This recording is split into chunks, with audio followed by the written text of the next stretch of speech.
আমি তারেক বলছি। জি একটু আয়শা আসিয়া জি আসিয়ার শরীর কেমন আছে এখন? ভালো না, রক্ত ব্লাড দিচ্ছে, ব্লাড দিচ্ছে। আচ্ছা আচ্ছা আচ্ছা আচ্ছা। তো আমি আমাদের ওখানে যারা নেতা কর্মী আছে, বিশেষ করে নয়ন আছে, ওদেরকে আমি বলেছি আমাদের মাগুরায় যারা নেতৃত্ব আছে তাদেরকে আমি বলেছি। মাগুরায় ধর্ষণের শিকার সেই শিশুর মাকে কল দিলেন তারেক রহমান। মাগুরায় ধর্ষণ ও নির্যাতনের শিকার ৮ বছরের সেই শিশুর মায়ের সঙ্গে ফোনে কথা বলছেন বিএনপির ভারপ্রাপ্ত চেয়ারম্যান তারেক রহমান।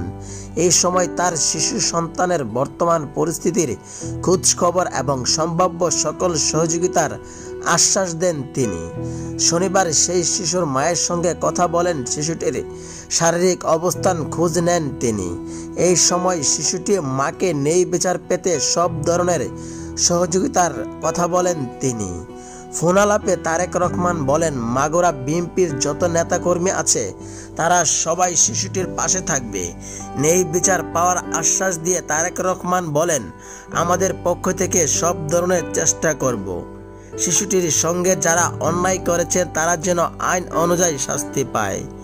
বিএনপির ভারপ্রাপ্ত চেয়ারম্যান আরও বলেন, শিশুটির চিকিৎসার জন্য যা প্রয়োজন আমাদের দলের অবস্থান থেকে আমরা চেষ্টা করব।